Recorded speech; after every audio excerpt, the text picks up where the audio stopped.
Hi friends, ഒരു വല്ലാത്ത ജാതി കൊറിയൻ സീരീസ് ആണ് നിങ്ങൾക്ക് വേണ്ടി ഞാൻ കൊണ്ടുവന്നിട്ടുള്ളത്. ഹൈപ്പ് ഒന്നും കൊടുക്കാൻ ഞാൻ താല്പര്യപ്പെടുന്നില്ല. കണ്ടു നോക്കിയിട്ട് എങ്ങനെയുണ്ടെന്ന് നിങ്ങൾ തന്നെ പറ. സീരീസിന്റെ പേര് ഡിയർ എക്സ്. സീരീസിന്റെ തുടക്കത്തില് ഹീറോയിന്റെ ചെറുപ്പകാലമാണ് കാണിക്കുന്നത്.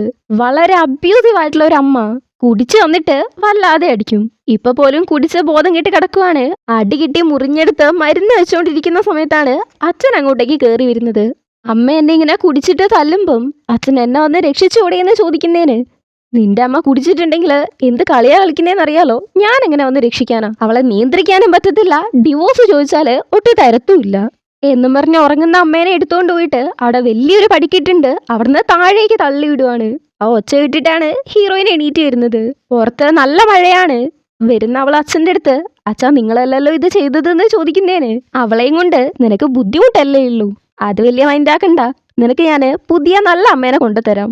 അപ്പോൾ പറഞ്ഞത് ഓർമ്മയുണ്ടല്ലോ, ഇക്കാര്യം പുറത്തു പറയരുത്. അഥവാ പറഞ്ഞാല് അച്ഛൻ മോളെ ഇതേ കണക്ക് തള്ളി താഴെയിടും. ഈ സീരീസിന്റെ പ്രത്യേകത എന്താന്ന് വെച്ചിട്ടുണ്ടെങ്കിൽ ഒരുമാതിരിപ്പെട്ട എല്ലാവരും സൈക്കോസാണ്. കുറച്ച് കഴിഞ്ഞ് അമ്മേന്റെ അടുത്ത് പോകുന്നുണ്ട്. അപ്പോഴാണ് മനസ്സിലാവുന്നത് അമ്മയ്ക്ക് ഇപ്പോഴും ജീവൻ ഉണ്ട് എന്ന്.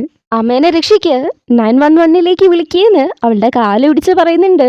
പക്ഷെ മൈൻഡ് ആക്കാതെ ഇവിടുന്ന് പോവാണ് ചെയ്യുന്നത്. അങ്ങനെ അമ്മേന്റെ കഥ ക്ലോസ്. പിന്നെ വളർന്നിട്ടുള്ള നമ്മുടെ ഹീറോയിനെയാണ് കാണുന്നത്. അവളുടെ പേര് ആജിൻ എന്നാണ്. ഇപ്പോൾ റെഡ് കാർപ്പറ്റിലൂടെ വന്നുകൊണ്ടിരിക്കുന്ന ആജിൻ ഒരു ആക്ട്രസ് ആണ്. ക്യാരക്ടറിനെ കുറിച്ച് പറയുവാണെങ്കിൽ ഏതാണിനെയും തൻ്റെ യൂസിന് വേണ്ടിയിട്ട് ജസ്റ്റ് ഒരു ടൂളായിട്ട് മാത്രം കാണുന്ന, തൻ്റെ ഗെയിനിന് വേണ്ടിയിട്ട് മറ്റുള്ളവരെ മാനിപ്പുലേറ്റ് ചെയ്യാൻ കഴിയുന്ന ഒരു ലേഡി. നേരിട്ട് ചെയ്തിട്ടില്ലെങ്കിലും രണ്ടുപേരുടെ മരണത്തിന് റെസ്പോൺസിബിൾ ആണ്. ഇതാണ് ഹീറോയിനെ കുറിച്ചുള്ള ഇൻട്രൊഡക്ഷൻ. ഇവിടെ ടൈറ്റിലിട്ട് കഥ സ്റ്റാർട്ട് ചെയ്യുന്നു വർഷം 2016. ആജിന്റെ ക്ലാസ്സില് ടീച്ചറുടെ ബർത്ത്ഡേ ആഘോഷിക്കുകയാണ്. ആജിൻ മാത്രമാണ് അതിൽ നിന്ന് ഒഴിഞ്ഞു മാറി നിൽക്കുന്നത്. ടീച്ചറെ മെഴുകുതിരി ഊതാൻ പോവല്ല, ടീച്ചറുടെ ഹസ്ബൻഡ് വന്ന് ചെള്ളക്കൊരെണ്ണം പൊട്ടിച്ചു കൊടുക്കുന്നുണ്ട്. കാരണം ടീച്ചർക്ക് ഒരു അഫെയർ ഉണ്ട്. അതിന്റെ കുറെ ഫോട്ടോസും കൊണ്ടാണ് ആള് വന്നത്. ഇക്കാര്യം ആ സ്റ്റുഡൻസ് മാത്രമല്ല അറിയുന്നത്, ആ സ്കൂളില് വെബ്സൈറ്റില് ആർട്ടിക്കിളായിട്ട് റിലീസ് ചെയ്തിട്ടുണ്ട്. അങ്ങനെ എല്ലാവരും അറിഞ്ഞിട്ട് സ്കൂളിലേക്ക് ചറ കോൾസ് ആണ്. ടീച്ചറുടെ മേലെ പാരന്റ്സ് കംപ്ലൈന്റ് തന്നിട്ടുണ്ട്. അതുകൊണ്ട് കാര്യങ്ങളൊക്കെ തീർത്തിട്ട് വിളിക്കാന്ന് പറഞ്ഞ് ടീച്ചറെ പ്രിൻസിപ്പൾ നന്നായിട്ട് വഴക്ക് പറഞ്ഞിട്ടാണ് അവിടുന്ന് വിടുന്നത്. പുറത്തേക്ക് വരുന്ന ടീച്ചറെ വീഴാൻ പോകുന്നതും ഹീറോയിൻ വന്ന് പിടിക്കുന്നുണ്ട്. സ്നേഹം കൊണ്ടാണെന്നൊക്കെ വിചാരിക്കും, പക്ഷേ അല്ല. ടീച്ചർക്ക് ഇപ്പൊ നടന്ന കാര്യങ്ങളൊക്കെ നടക്കാൻ കാരണം ഹീറോയിനാണ്. അവക്ക് പാരന്റ്സ് ഇല്ലാത്തതുകൊണ്ടും ഗാർഡിയൻ ഇല്ലാത്തതുകൊണ്ടും പാവപ്പെട്ടവളായതുകൊണ്ടും അവളുടെ അടുത്ത് കുറച്ച് അടങ്ങിയിരിക്കണം എന്ന് ടീച്ചർ പറഞ്ഞിട്ടുണ്ടായിരുന്നു. അവളെ താത്തി പറയുന്ന കണക്ക് അതിനു വേണ്ടിയിട്ട് കൊടുത്ത ഗിഫ്റ്റാണ് ഇത്.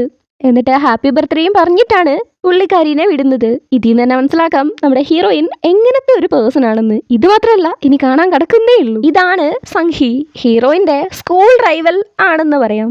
രണ്ടുപേരും നന്നായിട്ട് പഠിക്കുന്ന കൂട്ടത്തിലാണ്. എക്സാമിന്റെ റിസൾട്ട് നോക്കുമ്പം ഇവക്ക് 2ാം സ്ഥാനമാണ്. രണ്ടുപേരും ഒരേ ആൻസർ ആണ് തെറ്റിച്ചത്. പിന്നെ എങ്ങനെ അങ്ങനെ വരുവാന്ന് ടീച്ചറുടെ അടുത്ത് പോയി ചോദിക്കുമ്പം ആർട്ടിലാണ് രണ്ടുപേർക്ക് മാർക്കിന്റെ വ്യത്യാസമുള്ളത്, അത് ആർട്ട് ടീച്ചറുടെ അടുത്ത് വേണം പോയി ചോദിക്കാനെന്ന് ആ ടീച്ചർ.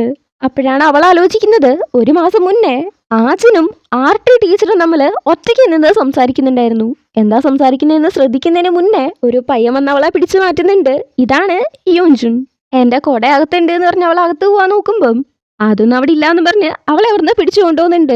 കാരണം ഹീറോയ്ക്ക് ഹീറോയിനെ ഇഷ്ടമാണ്. സംഹി ആജിന്റെ അടുത്ത് പ്രശ്നം ഉണ്ടാക്കാൻ വേണ്ടി തന്നെയായിട്ട് പോയി ചോദിക്കുന്നു, നീ അന്നൊരു ദിവസം ഒറ്റയ്ക്ക് പോയി സംസാരിച്ചത് ആർട്ട് ടീച്ചറുടെ അടുത്ത് അല്ലേ എന്ന്? നിനക്ക് മറ്റുള്ളവരുടെ കാര്യത്തില് മൂക്കിടുന്നത് ഭയങ്കര ഇഷ്ടമാണല്ലേ, പക്ഷെ ക്ലൂലെസ്സും ആണ്. മൂവീസിലൊക്കെ ആണെങ്കിൽ ഇങ്ങനത്തെ ആൾക്കാരായിരിക്കും ആദ്യം മരിക്കുന്നത്. പക്ഷെ നീ പേടിക്കണ്ട, ഇത് റിയൽ അല്ലേ, അതുകൊണ്ട് നീ പെട്ടെന്നൊന്നും മരിക്കത്തില്ല എന്നൊരുമാതിരി സൈക്കോ പോലെ പറയുന്ന കേട്ടിട്ട് സംഹി പേടിച്ചു പോകുന്നുണ്ട്. ശരീരത്തിലൂടെ എന്തോ പാസ് ചെയ്ത പോലെ ഒരു ഫീല്. ക്ലാസ്സിലെ ടീച്ചർ റൈറ്റിങ്ങിന് ഫസ്റ്റ് കിട്ടിയതിന്റെ പേരിൽ ഹീറോയെയും ഹീറോയിനെയും കൺഗ്രാജുലേറ്റ് ചെയ്യുന്നുണ്ട്. ഇനിയൊരു ഡിബേറ്റ് കോമ്പറ്റീഷൻ ഉണ്ട്. അതില് യൂൻജുനും സംഹിയാണ് പങ്കെടുക്കേണ്ടത്. പക്ഷെ താൻ പങ്കെടുക്കുന്നില്ലെന്നും അതിനു പകരം ആജിൻ തന്റെ സ്ഥാനത്ത് മത്സരിക്കാൻ ഞാൻ താല്പര്യപ്പെടുന്നു എന്നും യൂൻജുൻ പറയാണ്. ആജിനും താല്പര്യമുണ്ട് എന്നറിയുമ്പം ശരി, ഓക്കെ, എലിജിബിലിറ്റി നോക്കിയിട്ട് പറയാന്ന് ടീച്ചർ. പക്ഷെ ഇത് തീരെ ഇഷ്ടപ്പെടാത്തത് സംഹിക്കാണ്. കാരണം സംഹിക്ക് യോൻജുനെ ഇഷ്ടമാണ്. ടീം മീറ്റിംഗ് വെച്ച് കോമ്പറ്റീഷനുള്ള കാര്യങ്ങൾ 2ആക്കി തിരിച്ച് ആദ്യത്തേത് ഓപ്പൺ പ്രസന്റേഷൻ ആണ്, അതെല്ലാരും കൂടെ ചെയ്തിട്ട് രണ്ടാമത്തേത് മറ്റുള്ളവരുമായിട്ട് ഡിബേറ്റ് ചെയ്യുന്നതാണ്. രണ്ടാമത്തേത് ആർക്കും വീതിച്ചു കൊടുക്കണ്ട, ഞാൻ തന്നെ ചെയ്തോളാം, പിന്നെ ഹീറോയിനൊക്കെ PPT ഉണ്ടാക്കിയാൽ മതി എന്നാണ് സംഹേ പറയുന്നത്. അതെങ്ങനെയാ ശരിയാവുക, നമ്മൾ ടീമായിട്ടല്ലേ വർക്ക് ചെയ്യുന്നത്. അപ്പൊ രണ്ടാമത്തെ പാർട്ടും കൂടെ എല്ലാവരും വീതിച്ചെടുക്കുന്നതല്ലേ നല്ലത് എന്നുള്ള രീതിക്ക് അജിൻ ചോദിക്കുമ്പം ശരിയാണ്, പറഞ്ഞതിലും കാര്യമുണ്ട്. ആർക്കൊക്കെ എങ്ങനെയൊക്കെ വേണമെന്നുള്ളത് നമുക്ക് അടുത്ത മീറ്റിംഗിൽ തീരുമാനിക്കാമെന്ന് സംഹി ചിരിച്ചോണ്ടാണ് പറയുന്നെങ്കിലും അത്രത്തോളം കലിപ്പിലാണ് പറയുന്നത്. സംഹീന്റെ അമ്മ വെയിറ്റ് ചെയ്ത് നിൽക്കുന്നുണ്ട്. നല്ല ദേഷ്യത്തില് കാറിൽ വന്നിരുന്ന് ഹീറോയിൻ എങ്ങനെ ഇത്ര മാർക്ക് മേടിക്കുന്നത്, അവക്ക് വല്ല പ്രൈവറ്റ് ട്യൂഷനും ഉണ്ടോന്ന് കലിപ്പില് ചോദിക്കുമ്പം അതെങ്ങനെയാടി ഉണ്ടാവുക, അവളൊക്കെ ഒരു ഓർഫനാണ്, അവളെ കൊണ്ടൊന്നും അത് അഫോർഡ് ചെയ്യാൻ പറ്റത്തില്ല, നീ വിഷമിക്കണ്ട, നിന്റെ അച്ഛൻ എത്ര പണമാണ് ഇവിടെ കൊട്ടി കൊട്ടി കൊടുക്കുന്നത്, അതൊക്കെ നമുക്ക് സെറ്റാക്കാന്നുള്ള രീതിക്കാണ് അമ്മ പറയുന്നത്. യൂൻജിൻ ഒരു ബിൽഡിംഗിലേക്ക് വരുന്നുണ്ട്. അതിന്റെ ഉള്ളില് ഹീറോയിൻ ഉണ്ട്. അവിടെ പുറത്ത് നിന്ന് അവളെ നോക്കിക്കൊണ്ടിരിക്കുന്നു. കുറച്ചു നേരം കഴിയുമ്പം അവളും ശ്രദ്ധിക്കുന്നുണ്ട് ആരോ ഉള്ളത് കണക്ക്. പെട്ടെന്ന് മാറിയിരുന്ന് അങ്ങനെ ഒന്ന് ഫീൽ ചെയ്ത് കണ്ണടയ്ക്കുന്നു. പിന്നെ കണ്ണ് തുറക്കുന്നത് ഒരു ദുസ്വപ്നം കണ്ടിട്ടാണ്. അപ്പൊ അവളുടെ മടിയിലാണ് യൂൻജിനുള്ളത്. അവന്റെ ലെക്ചർ നോട്ട് മേടിച്ച് അത് നോക്കുമ്പം അതിന്റെ ഉള്ളില് സംഹി കൊടുത്ത ലവ് ലെറ്റർ ഉണ്ട്. കറക്റ്റ് സമയത്ത് സംഹി യൂൻജിനെ വിളിച്ച് ആ ഒരു കോമ്പറ്റീഷനെ കുറിച്ചാണ് പറയുന്നത്. അവൻ താല്പര്യമില്ലാന്നും പറഞ്ഞ് കട്ട് ചെയ്യുന്നുണ്ട്. എന്നിട്ട് നോക്കുമ്പോ ഇവളാ ലെറ്റർ ഭയങ്കര സീരിയസ് ആയിട്ട് നോക്കിക്കൊണ്ടിരിക്കുകയാണ്. അതൊക്കെ എന്തിനാ ഇത്ര നോക്കുന്നത്, എടുത്തങ്ങ് കളഞ്ഞേക്ക്. അവള് നിനക്ക് ഈ ലെറ്റർ തന്നിട്ട് ഒന്നുമില്ലേലും അതിനൊരു റിപ്ലൈ എങ്കിലും കൊടുക്കണ്ടേ, നിനക്ക് കുഴപ്പമില്ലെങ്കിൽ ഞാൻ കൊടുക്കാം, ഓക്കെ എന്ന് യൂജുൻ. പിറ്റേന്ന് ആജിന് പാരന്റ്സ് ഇല്ല എന്നുള്ള ന്യൂസ് ആണ് മൊത്തത്തിൽ സ്പ്രെഡ് ആവുന്നത്. അതിനുള്ള കാരണം സംഹിയാണ്. പോരാത്തതിന് ഡിബേറ്റ് കോമ്പറ്റീഷനിൽ നിന്ന് അവളെ ഒഴിവാക്കുകയും ചെയ്തു. പാരന്റ്സിന്റെ പരാതി മൂലമാണെന്നാണ് പറയുന്നത്. ക്ലാസ്സില് സംഹി അവളുടെ ഫാമിലി ഫോട്ടോ കാണിച്ച് എല്ലാവർക്കും ഇതാണ് അച്ഛൻ അമ്മ എന്നൊക്കെ പറഞ്ഞ് കാണിച്ചു കൊടുക്കുവാണ്. ഇതൊക്കെ ഹീറോയിനെ ശ്രദ്ധിക്കുന്നുണ്ട്. ഹീറോ അവിടെ കിടന്ന് ഹീറോയിനെയാണ് നോക്കുന്നത്. ഹീറോയിന്റെ മൈൻഡിൽ ഓടുന്നത് അവളുടെ ഫ്രണ്ട് വന്നിട്ട് നീ ശരിക്കും ഓർഫനാണോ എന്ന് ചോദിച്ചിട്ടുണ്ടായിരുന്നു, അതാണ്. അപ്പൊ അവൾക്ക് ഓർമ്മ വരുന്നത് അവളുടെ അമ്മേനെ കുറിച്ചാണ്. ഇത് ആലോചിച്ചുകൊണ്ടിരിക്കുമ്പോഴാണ് പെട്ടെന്ന് സംഹി വന്നിട്ട് വെറുതെ പ്രശ്നം ഉണ്ടാക്കാൻ നോക്കുന്നത്. അവളെ ആ ക്ലബിൽ നിന്ന് റിമൂവ് ചെയ്തല്ലോ അതും പറഞ്ഞ് ആജിനെ ഹേർട്ട് ചെയ്യാൻ നോക്കുമ്പം അവള് തിരിച്ചു ചോദിക്കുന്നത് നിനക്ക് യൂൻജിനെ ഇഷ്ടമാണോന്നാണ്. അവൻ പറഞ്ഞതാണോന്ന് അവള് ഷോക്കായിട്ട് ചോദിക്കുമ്പം ഒരു ലെറ്റർ കൊടുത്ത് അവനാണിത് എൻ്റെ അടുത്ത് തന്നത്, അവന് നിന്റെ അടുത്ത് തരാൻ കഷ്ടമുണ്ടെന്ന്, നിന്നെ ആർക്കും ഇഷ്ടമല്ല, നീ അനോയിങ് ആണ്, ഈ അറ്റൻഷൻ സീക്കിങ് നിർത്ത് എന്നാണ് അതിൽ എഴുതിയിട്ടുള്ളത്. പിന്നെ സംഖ്യ അറിയുന്ന ന്യൂസ് ഇനി ഡിബേറ്റ് കോമ്പറ്റീഷൻ നടക്കത്തില്ല എന്നുള്ളതാണ്. ഒരു ആർട്ടിക്കിൾ വന്നിട്ടുണ്ട്, ഇത് നടത്തുന്ന ആൾക്കാര് ഭയങ്കരമായിട്ട് അഴിമതിയൊക്കെ കാണിക്കുന്നുണ്ട് എന്ന്, ഈവൻ മെമ്പേഴ്സിനെ വരെ റിമൂവ് ചെയ്യുന്നു എന്നൊക്കെ പറഞ്ഞുള്ള ഒരു ആർട്ടിക്കിള്. ഇത് കണ്ട് നല്ല ദേഷ്യം വന്ന് ബാത്റൂമിൽ നിന്ന് ആരെയോ വിളിച്ച് എൻ്റെ അടുത്ത് കളിക്കണമെങ്കിൽ എത്ര ധൈര്യം ഉണ്ടാവും, എൻ്റെ അടുത്ത് കളിച്ചാൽ എങ്ങനെയുണ്ടാവും എന്ന് കാണിച്ചു കൊടുക്കാന്നൊക്കെ സംസാരിച്ചുകൊണ്ടിരിക്കുന്ന സമയത്താണ് ആജിൻ വരുന്നത്. കാഷ്വലായിട്ട് കൈ കഴുകിക്കൊണ്ട് നിന്റെ അടുത്ത് മെസ്സ് ചെയ്തിട്ടുണ്ടെങ്കിൽ നീ എന്താ ചെയ്യാ അറിയാൻ ഞാൻ ക്യൂരിയസ് ആണ്. ഇത് കേട്ട് ദേഷ്യം വന്ന് ഹീറോയിനെ ദേഷ്യം പിടിപ്പിക്കാൻ വേണ്ടിയിട്ട് വെൽഫെയർ പ്രോഗ്രാം വഴിയല്ലേ നിനക്ക് ട്യൂഷൻ ഫീസ് പിന്നെ ആര് പോലും കിട്ടുന്നത്, ഇതൊക്കെ എൻ്റെ അച്ഛൻ ടാക്സ് പേ ചെയ്യുന്നത് കൊണ്ടാണ്. ആജിൻ ജസ്റ്റ് താങ്ക്സ് എന്ന് മാത്രം പറഞ്ഞിട്ട് അവിടുന്ന് പോവാണ് ചെയ്യുന്നത്.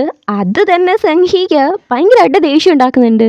നമ്മൾ എന്തെങ്കിലും പറഞ്ഞിട്ട് തിരിച്ചു പറയുകയാണെങ്കിൽ കുഴപ്പമില്ല, ചിരിച്ചു കാണിച്ചാല് നല്ല ദേഷ്യം വരുമല്ലോ. അതേ ദേഷ്യത്തില് ഹീറോയിന്റെ ബുക്ക് പോയി നോക്കുന്നുണ്ട്. അതിലുള്ളതും ഹീറോ തന്നതാണെന്ന് പറഞ്ഞ നോട്ടിലുള്ളതും ഒരേ കൈയക്ഷരം, അത് അവൾ എഴുതിയതാണെന്ന് മനസ്സിലാവുമ്പം അതിലും ദേഷ്യം. ഇവിടെ ആജിൻ കിംജി എന്ന് പറയുന്ന ഒരു പുതിയ ക്യാരക്ടറിന്റെ അടുത്ത് ചാറ്റ് ചെയ്യുന്നുണ്ട്. രണ്ടുപേരും കൂടെ എന്തോ പ്ലാൻ ചെയ്യുന്നുണ്ട് എന്നുള്ളത് മനസ്സിലാക്കാം. ആജിൻ ബാത്റൂമിൽ നിന്ന് ഇറങ്ങി വരുന്നതും ഒരു ബക്കറ്റ് വെള്ളം അവളുടെ മുഖത്തേക്ക് ഒഴിച്ചു കൊടുക്കുന്നുണ്ട്. വായിക്ക് വന്ന വടി രണ്ടെണ്ണം പറഞ്ഞിട്ടാണ് അവിടുന്ന് സംഹി പോകുന്നത്. ഇവിടെ ജയ് ഒരു റെസ്റ്റോറന്റിൽ പോയിട്ട് അവിടുത്തെ അമ്മേന്റെ മോൻ ഇവന്റെ അടുത്ത് നിന്ന് പൈസ മേടിച്ചിട്ടുണ്ട് എന്നും അത് അമ്മ തരണമെന്നാണ് പറയുന്നത്. ഇവിടെ ക്ലാസ്സിൽ ഹീറോയിൻ വരാത്തതാണ് ഹീറോ ശ്രദ്ധിച്ചുകൊണ്ടിരിക്കുന്നത്. അപ്പോഴാണ് അവൾ അങ്ങോട്ടേക്ക് ഫുള്ള് നനഞ്ഞ കോലത്തിലെ കയറി വരുന്നത്. ഒന്ന് തോർത്തിയിട്ട് പോലും ഇല്ല. എല്ലാവരും അവളെ നോക്കുന്നുണ്ട്. തോർത്തെടുത്ത് മറച്ച് അവളെ നഴ്സിംഗ് റൂമിലേക്ക് എന്ന് പറഞ്ഞ് ഹീറോ കൊണ്ടുവന്നു. ഇത് കാണുമ്പം സംഹിക്ക് അതിലും അധികം ദേഷ്യമാവുന്നുണ്ട്. പുറത്ത് നല്ല മഴയുണ്ട്. അത് നനഞ്ഞോണ്ടാണ് ജയ് സ്കൂളിലേക്ക് ഇരുന്നത്. അപ്പോഴാണ് നനഞ്ഞ ഏജിനെ കൂട്ടിക്കൊണ്ട് യൂൻജുൻ വരുന്നത്. രണ്ടും കൂടെ ക്ലാസ് കട്ടടിച്ച് എങ്ങോട്ടേക്കാണെന്ന് ചുമ്മാ ചോദിക്കുമ്പം സ്കൂളിൽ നിന്ന് എൻ്റെ അടുത്ത് മിണ്ടരുതെന്ന് പറഞ്ഞിട്ടില്ലേന്നും പറഞ്ഞ് ഹീറോ അവിടുന്ന് പോകാൻ നോക്കുന്നുണ്ട്. നീ പറയുന്നതിന് ഞാൻ കേൾക്കണം എന്നും പറഞ്ഞ് രണ്ടുപേരും ഒന്ന് വിട്ടുന്നുണ്ട്. ഞങ്ങളെ നഴ്സിംഗ് റൂമിലേക്കാണ് പോകുന്നത്, വെറുതെ പ്രശ്നം ഉണ്ടാക്കണ്ടെന്നും പറഞ്ഞ് ഹീറോയിൻ അവിടുന്ന് പോകുമ്പം ആ ചെറുക്കനോട് അടങ്ങി പോകുന്നുണ്ട്. ജയിക്കും ഹീറോയിനെ ഇഷ്ടമാണ്. അതിനെ കാരണം അവൻ മോഷ്ടിക്കുന്ന പരിപാടി ഉണ്ട്. അങ്ങനെ ഒരു പ്രാവശ്യം ചെയ്തപ്പം ഹീറോയിൻ കണ്ടിട്ടുണ്ടായിരുന്നു. ഇവളെല്ലാവരുടെ അടുത്തും പോയി പറയുന്നതാണ് അവൻ വിചാരിക്കുന്നത്. പക്ഷെ അവള് താൻ ആരുടെയും കാര്യത്തിൽ ഇടപെടുന്നില്ല എന്നാണ് പറയുന്നത്. അപ്പൊ ഞാൻ നിനക്ക് വേണ്ടി എന്തെങ്കിലും ചെയ്തു തരണോന്ന് ചോദിക്കുന്നതിന് അതൊന്നും വേണ്ട, എനിക്കൊരു പേഴ്സണെയാണ് വേണ്ടത്. അതിന് നീ കറക്റ്റ് ആയിരിക്കും എന്ന് പറഞ്ഞിട്ടുണ്ടായിരുന്നു. സംഭവം വേറൊന്നല്ല, ഇപ്പൊ നേരത്തെ ചെയ്തില്ലായിരുന്നോ അമ്മേന്റെ അടുത്ത് പോയിട്ട് പൈസ ചോദിച്ചത്? അതേ കണക്ക് ഇവർ ഓരോരുത്തരുടെ പേരും പറഞ്ഞ് പോയി പൈസ ചോദിക്കും, എന്നിട്ട് രണ്ടുപേരും കൂടെ പങ്കിട്ടെടുക്കും. ഇതാണ് ചെയ്യുന്നത്. ഈ ഒരു കാര്യം അവരുടെ ചാറ്റിലും ഉണ്ട്, അതേപോലെ ഡയറിയിലും കുറിച്ചു വെക്കും. ഇവനൊരു ദിവസം ഇരുന്ന് ഡയറി നോക്കിക്കൊണ്ടിരിക്കുമ്പം ഫ്രണ്ട് ഒരുത്തൻ വന്നിട്ട് ഡയറി എടുത്തോണ്ട് പോകുന്നു. എടാ അത് താടാന്ന് പറഞ്ഞ പുറകെ ഓടുന്നതും രണ്ടുപേരും കൂടെ ഒന്ന് തട്ടി പറഞ്ഞിട്ടൊക്കെയാണ് പോകുന്നത്. ആ സമയം സംഹീന്റെ കുറച്ച് സാധനങ്ങളും വീണിട്ടുണ്ടായിരുന്നു. അതെന്താണെന്ന് നോക്കുന്ന അവക്ക് ഒരു ഫോൺ കിട്ടുന്നുണ്ട്. അത് ജെയിന്റെ ഫോണാണ്. അവൾ ആ ചാറ്റ് മൊത്തം കാണുന്നുണ്ട്. പക്ഷേ അവൻ ഹീറോയിന്റെ പേര് ബോസ് എന്നാണ് സേവ് ചെയ്തിട്ടിരിക്കുന്നത്. അതുകൊണ്ട് ബോസ് ആരാണെന്ന് അവക്ക് മനസ്സിലാവുന്നില്ല. ഹീറോയിൻ നഴ്സിംഗ് റൂമിലാണ് ഉള്ളത്. ഹീറോയും അടുത്ത് തന്നെ ഉണ്ട്. എന്തിനാ സംഹി നിന്റെ അടുത്ത് ഇങ്ങനെയൊക്കെ ചെയ്യുന്നത് എന്ന് ഹീറോ ചോദിക്കുന്നതിന്, ഞാൻ നിന്റെ അടുത്ത് ക്ലോസ് ആയിരിക്കുന്നേ കൊണ്ട്, അതിനാണ് അവക്ക് എന്റെ അടുത്ത് ഇത്രത്തോളം ദേഷ്യം, അതിനാണ് ഇങ്ങനെയൊക്കെ ചെയ്യുന്നത് എന്ന് പറയുന്നു. എന്തൊക്കെ തന്നെ ആയാലും ഇത് കുറച്ച് കൂടുതലാണ്, നമുക്ക് ടീച്ചറുടെ അടുത്ത് പോയി പറയാം. നമ്മളെന്താ കുഞ്ഞു കുട്ടികളോ? അവൾ ഓൾറെഡി എൻ്റെ അടുത്ത് വല്ലാതെ കളിച്ചു കഴിഞ്ഞു.